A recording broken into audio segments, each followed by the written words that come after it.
ഞാനിപ്പോൾ ഉള്ളത് ആര്യാടൻ ഷൗക്കത്തിന്റെ വീട്ടിന് മുന്നിലാണ്. പ്രധാനപ്പെട്ട നേതാക്കളെല്ലാം ഇവിടെയുണ്ട്. സ്വരാജ് വന്നതിന്റെ ആവേശം നമ്മൾ അല്പം മുമ്പ് കണ്ടല്ലോ. നിലമ്പൂർ റെയിൽവേ സ്റ്റേഷനിൽ സ്വരാജ് വന്നത് LDF ക്യാമ്പിൽ വലിയ ആവേശമാണ്. അവർ ആഗ്രഹിച്ച സ്ഥാനാർത്ഥിയാണെങ്കിൽ UDF ക്യാമ്പിൽ തികഞ്ഞ ആത്മവിശ്വാസമാണ്.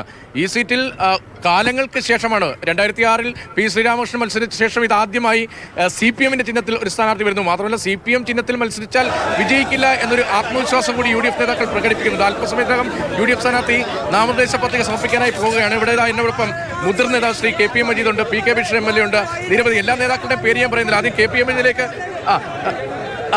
UDF കൺവീനറുണ്ട്, എല്ലാ നേതാക്കളും ഉണ്ട്. ഞാൻ പേര് പറയുന്നില്ല. KP M മജീദ് ഉണ്ട്.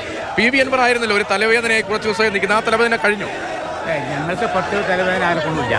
ഞങ്ങൾ ഉദ്ദേശിച്ച നല്ലൊരു സ്ഥാനാർത്ഥിയായിട്ടാണ്. പാർട്ടി ചിഹ്നത്തിൽ ഞങ്ങളുമായി ഏറ്റുമുട്ടാൻ പറ്റുന്ന യോഗ്യരായ സ്ഥാനാർത്ഥി വേണമെന്ന് ഞങ്ങൾ ആഗ്രഹിച്ചത്. അതിപ്പോൾ നടന്നു. ഇനി പൊളിറ്റിക്കൽ മത്സരമാണ്, രാഷ്ട്രീയ മത്സരമാണ്, രാഷ്ട്രീയ കാര്യങ്ങൾ പറഞ്ഞ മത്സരമാണ്. മറ്റവർ സ്വതന്ത്രമായി നിർത്തുന്നത്. അവരോട് നമ്മൾ എന്ത് പറയും?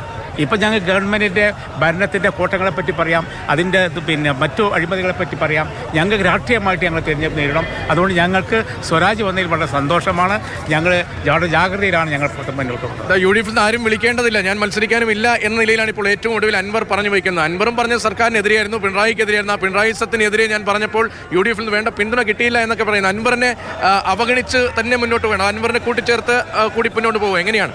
ഞങ്ങൾ ഈ പിണറായി സത്തിനെതിരെ വർഷങ്ങളോളമായി പറഞ്ഞുകൊണ്ടിരിക്കുകയാണ്. കഴിഞ്ഞ 9 വർഷക്കാലമായി ഞങ്ങൾ പിണറായി സത്തെ പറ്റി, അവരുണ്ടാക്കുന്ന ബുദ്ധിമുട്ടുകളെ സംബന്ധിച്ച്, ജനദ്രോഹമായ നയങ്ങളെപ്പറ്റി പറഞ്ഞുകൊണ്ടിരിക്കുകയാണ്.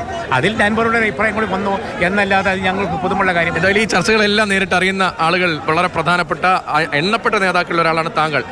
അൻവറിന്റെ ഭാവി എന്താണ്? UDF സഹകരിപ്പിക്കുമോ? ഏറ്റവും ഒടുവിൽ എന്താണ് അൻവറിൻ്റെ ഭാവി തെരഞ്ഞെടുപ്പ് കഴിഞ്ഞാൽ പ്രവചിക്കാൻ പറ്റുള്ളൂ. അതിനു മുമ്പ് ഞങ്ങൾ പ്രവചിക്കുന്നില്ല. ഞങ്ങളെ സംബന്ധിച്ചിടത്തോളം UDF-ന് വ്യക്തമായി ഭൂരിപക്ഷം ലഭ്യമാകുന്ന സാഹചര്യമാണത്. അതിനുള്ള എല്ലാ രാഷ്ട്രീയ സാഹചര്യങ്ങളും ഇപ്പോൾ ഒന്ന് വെച്ചിട്ടുണ്ട്.